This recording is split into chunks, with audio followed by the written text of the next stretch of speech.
Day 10 camp update. There was no practice today. I'm going over yesterday's practice and the press conferences that have taken place since practice ended.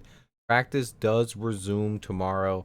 I'll be back, of course, covering that video. Also, if you missed my Justin Fields video that released yesterday, what are you doing? It's out. Go watch it right now. This video is not that important. Just go on over there. What's up, guys? Swifty here, covering everything Chicago Bears. I'm going to get right into it.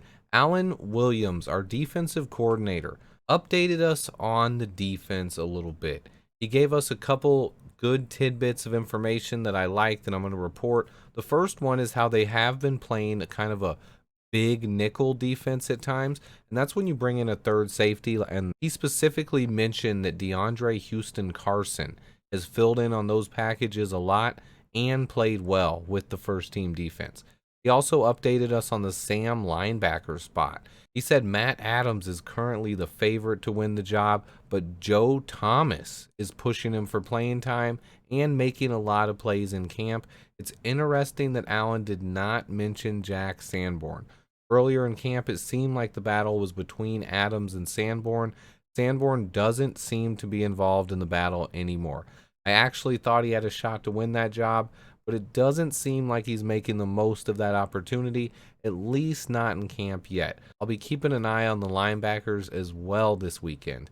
He also gave a short update on Roquan Smith, saying Quan has been going out of his way, staying late after meetings and watching practice closely to understand what he needs to know about this defense. There are reports out there going around that the Bears and Roquan are far apart on contract offers. Those reports I always take with a grain of salt. I expect the front office to get a deal done before the season starts. I think Quan wants a lot of money, but considering his age and value to the team, it would take a lot to convince me that he wants too much money or isn't worth it. The salary cap is expected to just keep going up, and we don't have any of our core pieces under second long-term contracts. The highest three contracts on our team are to Eddie Jackson, Robert Quinn, and Cody Whitehair. Roquan is that guy. We need him on the field.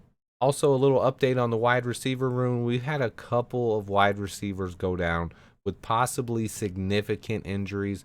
Byron Pringle has a significant quad injury, and he's expected to miss at least a few weeks. N'Keal Harry has a high ankle sprain and is probably out 4 to 6 weeks as well. Bayless Jones and Dante Pettis are both day-to-day and should be back in the next couple of days. So our wide receiver room is pretty banged up. Losing Pringle and Harry opens the door for guys like Tajay Sharp and Daz Newsome. Sharp made a few big plays this weekend and seems to be improving his chances to make the roster. Newsome was quiet, but Kevin Shaw, the undrafted free agent, had one of the best catches of the weekend when he apparently mossed cornerback Lamar Jackson. It'll be interesting to see who stands out versus the Chiefs on Saturday. I got a quick narrative killer here about the Packers wide receiver core. So this is what happens with a narrative. One national media outlet will say something. In this case, it was PFF or Bleacher Report, one of or both, saying that the Packers wide receiver group was loaded or stacked, talking about Sammy Watkins, Randall Cobb, Christian Watson, and Allen Lazard. Like, wait, what? That's scary?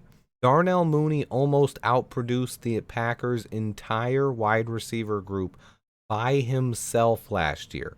Actually, if you do Mooney plus Pringle's production from last season, they did outproduce the entire Packers wide receiver core. But somehow the media narratives will tell you that the Bears and Justin Fields have no weapons.